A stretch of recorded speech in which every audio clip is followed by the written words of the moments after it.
BRS और BJP झूठों का खेल नाटो खेल रही है। कांग्रेस कायद प्रियंका गांधी ने रिमार्क किया कि बीआरएस और बीजेपी झूठों का खेल खेलते हुए इंतखाबी स्टेज पर नाटो कर रही है। उन्होंने केसीआर की खानदानी करप्ट हुकूमत के खात्मे के लिए अवाम से अपील की और तेलंगाना में तरक्की और रोजगार के नए सवेरे का वादा किया। प्रियंका गांधी ने तेलंगाना में कांग्रेस की इंतखाबी मुहिम के तहत भोंगीर, गदवाल और कोरनगल असेंबली हल्के जात में इंतखाबी रैलियों से खिताब करते हुए बीआरएस, बीजेपी और मजलिस को तनकीद का निशाना बनाया। उन्होंने कहा कि ये तीनों पार्टियां एक दूसरे की मदद कर रही हैं ताकि मरकज और तेलंगाना में इख्तिदार बाकी रहे। प्रियंका गांधी ने कहा कि अवाम को धोखा देने वाले स्टेज पर नाटो खेल करते हैं। हालांकि ये लोग मजहब और जात पात की बुनियाद पर सियासत कर रहे हैं। अवाम की खिदमत उनका मकसद नहीं। एक तरफ बीजेपी, बीआरएस और मजलिस है तो दूसरी तरफ कांग्रेस इन तीनों का मुकाबला कर रही है। कांग्रेस जेर इख्तिदार रियासतों में वादे की तकमील का हवाला देते हुए प्रियंका गांधी ने कहा कि कर्नाटक, राजस्थान और छत्तीसगढ़ में वादों पर अमल आवरी की गई है। कांग्रेस चाहती है कि तेलंगाना में समाज का हर तबका खुशहाल रहे। प्रियंका गांधी ने कहा कि बीआरएस हुकूमत फार्म हाउस से चलती है जबकि कांग्रेस की नई हुकूमत अवामी सेक्रेटरीट से चलाई जाएगी। बीआरएस हुकूमत में अराजी और शराब माफिया का राज है जबकि कांग्रेस करप्शन का मुकम्मल खात्मा करेगी। केसीआर खानदान के अफराद को काबीना में अहम कलमदान दिए गए हैं और सिर्फ उसी खानदान को रोजगार मिला है जबकि 30 लाख नौजवान बेरोजगार हैं। उन्होंने तेलंगाना में 2 लाख सरकारी मुलाजिमतों पर तकर्रुरात, ज़री शोबे को 24 घंटे बरकी सरबराही और हर जिला में इंटरनेशनल स्कूल के क़याम का वादा किया है। उन्होंने कहा कि गरीब लड़कियों की शादी पर 1 लाख रुपए और 1 तोला सोना दिया जाएगा। हुकूमत पर मसाजिद की अराजी हासिल करने और मजलिस पर औकाफी जायदादों पर कब्जा करने का इल्जाम आयद करते हुए प्रियंका गांधी ने कहा कि तरक्की और फलाह बहबूद का नया सवेरा कांग्रेस पार्टी तेलंगाना में चाहती है। उन्होंने कहा कि तेलंगाना अवाम तब्दीली का फैसला कर चुकी है और 30 नवंबर को वोट के जरिए अपना फैसला सुनाएगी। उन्होंने कहा कि तेलंगाना के अवाम बिकाऊ नहीं है बल्कि वो अपने हुकूक के लिए जिद्दोजहद करना जानती है। बीआरएस की बदउनवान हुक्मरानी का खात्मा करने के लिए कांग्रेस पार्टी को एक मौका देने की प्रियंका गांधी ने अवाम से अपील की। उन्होंने कहा कि तेलंगाना की तश्कील में सैकड़ों नौजवानों की कुर्बानियां शामिल हैं, लेकिन रियासत की तश्कील के बाद सिर्फ केसीआर खानदान को फायदा पहुंचा है। नौजवानों ने रोजगार और ताबनाक मुस्तकबिल का ख्वाब देखा था जो 10 बरसों में चकनाचूर हो गया है। उन्होंने कहा कि वक्त गुजरने के साथ साथ केसीआर हुकूमत की नीयत भी बदल गई। सिर्फ अपने खानदान और मखसूस सनतकारों को फायदा पहुंचाया गया। उन्होंने 1 लाख करोड़ के करप्शन का इल्जाम आयद करते हुए कहा कि एक भी प्रोजेक्ट कमीशन के बगैर मुकम्मल नहीं हुआ है। हुकूमत की स्कीमात में अवाम से कमीशन तलब किया जाता है। बीआरएस कायदीन मोहल्लों में आराम कर रहे हैं और उनके पास अवाम से मुलाकात के लिए वक्त नहीं है। जो दौलत अवाम से लूटी गई, कांग्रेस पार्टी उसे अवाम के बैंक अकाउंट्स में जमा कराने के लिए 6 जमानतों पर अमल करेगी। उन्होंने कहा कि मुल्क के तमाम अहम असासेजात मोदी ने अडानी और अंबानी के हवाले कर दिए हैं।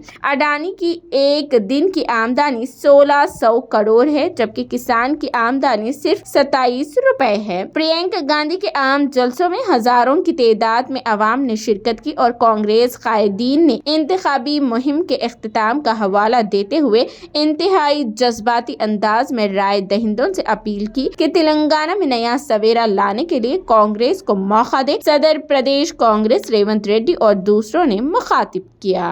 दोनों एक तरह की सरकार है। उनका एक ही मकसद है कि किसी न किसी तरह से सत्ता में रहना है। कोई धर्म की बात करता है, कोई भ्रष्टाचार करता है। बस सत्ता हाथों में रहनी चाहिए और हमें सत्ता में रहकर हमें खूब पैसा बटोरना चाहिए।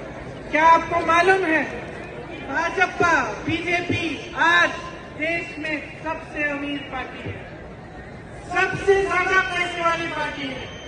तेलंगाना में बीआरएस सबसे अमीर पार्टी है।